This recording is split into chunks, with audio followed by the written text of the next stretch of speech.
Hello good morning friends. आज का मेरा टॉपिक है ट्रांसफ़र ऑफ लर्निंग। हमने लर्निंग की थ्योरीज़ पढ़ी थी, ठीक है, किसने दी थी, क्या ट्रिक्स के हेल्प से मैंने आपको बताया था। तो ये उसी लर्निंग चैप्टर में ट्रांसफ़र ऑफ लर्निंग एक टॉपिक है जिसके टाइप्स जो हैं बहुत ही ज़्यादा इम्पॉर्टेंट हैं। तो उनके बारे में हम वन बाय वन वो डिस्कस करेंगे, ठीक है। तो ट्रांसफ़र ऑफ लर्निंग होती क्या है? ट्रांसफ़र ऑफ लर्निंग क्या है? हमने कोई चीज़ सीखी है, ठीक है, और हम कोई चीज़ नई सीख रहे हैं, ठीक है।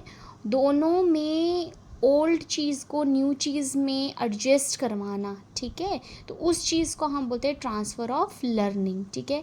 जैसे हमने कोई भी, हमारे पास किसी चीज़ की प्रीवियस नॉलेज है और हम वो प्रीवियस नॉलेज को हम नई नॉलेज में क्या करेंगे, एडअप करेंगे, ठीक है। एडअप करने में जब वो ऐड होगी तो प्रीवियस नॉलेज हेल्प कर रही है न्यू नॉलेज में, ठीक है, और पूरी तरह से वो एडजस्ट कर जाएगी, ठीक है।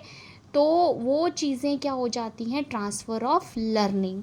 अब ट्रांसफ़र ऑफ लर्निंग के डिफरेंट टाइप्स हैं, पॉजिटिव, नेगेटिव और ज़ीरो, ठीक है। पॉजिटिव का मतलब है कि जो हमारी प्रीवियस नॉलेज है, ठीक है, वो हेल्प करेगी न्यू नॉलेज में। कोई भी प्रीवियस हमारे पास एक्सपीरियंस है वो हेल्प करता है न्यू एक्सपीरियंस, न्यू चीज़ जब हम सीखते हैं उसमें, तो वो आ जाती है पॉजिटिव लर्निंग, ठीक है। फॉर एग्ज़ाम्पल कि अगर हम जैसे हम +1 +2 की बायोलॉजी पढ़ते हैं, ठीक है, अब हम वो पढ़ रहे हैं, पढ़ी हुई है हमने, और हमने बीएससी में मेडिकल ले लिया। अब वो मेडिकल में थोड़ी बहुत टर्म्स, कुछ चीज़ें डिटेल में हमने वो 12th में नहीं पढ़ी है, बट वो फिर भी हमारी जो वहाँ की बायोलॉजी है वो हेल्प करेगी आगे वाली न्यू नॉलेज जब हम लेंगे उसमें। तो वो लर्निंग जो आ जाती है वो होती है पॉजिटिव ट्रांसफ़र ऑफ लर्निंग, ठीक है। अब नेगेटिव, नेगेटिव का मतलब ये नहीं है कि नहीं, नेगेटिव का मतलब है कि जो हमारी पुरानी नॉलेज है, प्रीवियस नॉलेज है, वो प्रॉब्लम क्रिएट करती है न्यू नॉलेज में। जब भी हम कोई नई चीज़ सीखते हैं तो उसमें अगर प्रॉब्लम दे रही है हमारी प्रीवियस नॉलेज, तो वो आ जाती है नेगेटिव ट्रांसफ़र ऑफ लर्निंग, ठीक है। अब है ज़ीरो। ज़ीरो मतलब कुछ भी, कोई इफ़ेक्ट नहीं होता है। जब हम चाहे न्यू स्किल सीख रहे हैं या कोई प्रीवियस नॉलेज न्यू नॉलेज में ऐड हो रही है, तो कोई भी चेंजेस नहीं आएगा। That is your a zero transfer of learning, ठीक है। अब पॉजिटिव ट्रांसफ़र ऑफ लर्निंग जो है, पॉजिटिव ट्रांसफ़र ऑफ लर्निंग मैंने अभी आपको बताया कि जो प्रीवियस नॉलेज है वो हेल्प करेगी जब हम न्यू नॉलेज हम एडअप हो रहे हैं, कोई इफ़ेक्ट नहीं डलेगा, हम एडजस्ट कर जाएंगे ईज़िली कि हमने जो भी नई चीज़ सीखी है और प्रीवियस नॉलेज भी उसमें हेल्प कर रही है वो चीज़ सीखने के लिए हमारे में, तो वो चीज़ ईज़िली सेटअप हो जाएगी। फॉर एग्ज़ाम्पल आपने ट्रांसफ़र ऑफ लर्निंग ये टॉपिक पहले पढ़ा है, अब ये आपका हेल्प कर रहा है कि आपने अपना टेट का एग्ज़ाम देना है, सीटेट का एग्ज़ाम दे रहे हैं, तो प्रीवियस नॉलेज अब हम थोड़ा बहुत इस पर एडअप भी करेंगे, वो न्यू नॉलेज में ऐड हो रहा है, तो वह हेल्प कर रहा है आपकी, तो वो होगी पॉजिटिव ट्रांसफ़र। अब ये जो पॉजिटिव ट्रांसफ़र है, ठीक है, ये आगे डिफरेंट टाइप के, लेटरल ट्रांसफ़र, हॉरिजॉन्टल ट्रांसफ़र। ये मैंने अलग पेन से इसलिए लिखा है कि लेटरल ट्रांसफ़र जो है हॉरिजॉन्टल भी सेम है, वर्टिकल ट्रांसफ़र, सीक्वेंशियल ट्रांसफ़र, ये दोनों सेम है, और बाईलेटरल ट्रांसफ़र, बाईलेटरेट ट्रांसफ़र, ठीक है।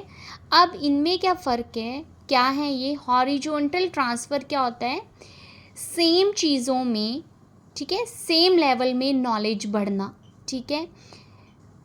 एज इट इज़ कोई भी चीज़ है, कोई भी हम चीज़ सीख रहे हैं, ठीक है, सेम चीज़ जो है, जैसे हमने स्कूल में कोई भी चीज़ सीखी है, एज इट इज़ हम वो घर पे वही इम्प्लीमेंट करते हैं, ठीक है, तो वो होगी हमारी नॉलेज, होगी हॉरिजॉन्टल नॉलेज और लेटरल नॉलेज।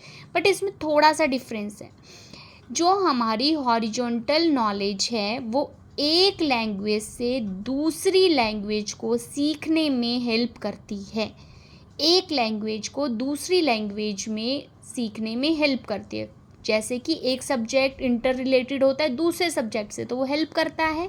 तो वैसे ही हॉरिजॉन्टल ट्रांसफ़र में क्या होता है कि एक लैंग्वेज से दूसरी लैंग्वेज को सीखने में हेल्प करना।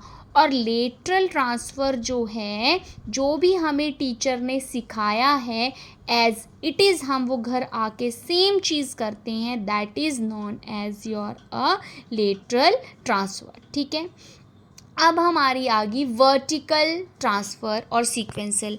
वर्टिकल लाइन कैसे होती है? कुछ इस तरह, जैसे आप लोअर लेवल से शुरू करते हो, हायर लेवल की तरफ पहुंचते हो, तो डिफरेंट लेवल है नीचे से ऊपर। जैसे आप फर्स्ट क्लास से पढ़ते पढ़ते पढ़ते पढ़ते पढ़ते आगे बढ़ रहे हो, तो लोअर लेवल से हायर लेवल, तो वर्टिकल ट्रांसफ़र में डिफरेंट लेवल होता है, डिफरेंट मटेरियल होता है, तो हमारी डिफरेंट लेवल में जो नॉलेज ट्रांसफ़र हो रही है लो लेवल से हायर लेवल की तरफ, that is your vertical transfer. ठीक है, अब सीक्वेंसल भी हो गया, सीक्वेंस में कोई चीज़ हो रही है, कोई भी चीज़ सीक्वेंस में हो रही है, एक सीक्वेंस से दूसरे। जैसे हम कोई भी सब्जेक्ट पढ़ते हैं तो छोटे होते सबसे पहले हम स्टैंडिंग लाइन, स्लीपिंग लाइन ये सीखते हैं, फिर हम curve line, forward curve, backward curve ये देखते हैं। मैथ्स में हम काउंटिंग 1 2 3, फिर प्लस माइनस डिवाइड, तो वो सीक्वेंस में चला है, वो हुई हमारी सीक्वेंस ट्रांसफ़र। और वर्टिकल ट्रांसफ़र भी कुछ ऐसे ही है, डिफरेंट लेवल और डिफरेंट मटेरियल का यूज़ करके हम क्या कर रहे हैं? ट्रांसफ़र कर रहे हैं लर्निंग का, that is your a vertical transfer. Next है बाइलेटरेट ट्रांसफ़र। बाइलेटरेट ट्रांसफ़र क्या होती है? जो हम अपने बॉडी पार्ट्स का और सब पार्ट का यूज़ करते हैं, ठीक है, लर्निंग को ट्रांसफ़र करने में, वो होती है हमारी बाइलेटरेट transfer.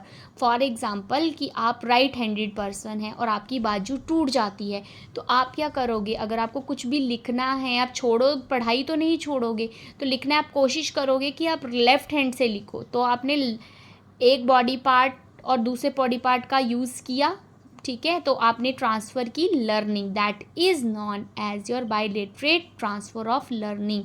Means use of body part और सब पार्ट का यूज़ करके आप लर्निंग को ट्रांसफ़र करेंगे, that is known as your a bilateral learning. This topic is your transfer of learning. तो ये लर्निंग का चैप्टर था जिसमें ट्रांसफ़र ऑफ लर्निंग जो है वो पूछा जा सकता है कि पॉजिटिव लर्निंग क्या होती है, नेगेटिव क्या होती है, ज़ीरो क्या होती है, हॉरिजॉन्टल, वर्टिकल, ये सारी चीज़ें जो हैं आपसे पूछी जा सकती हैं। Thank you and have a nice day.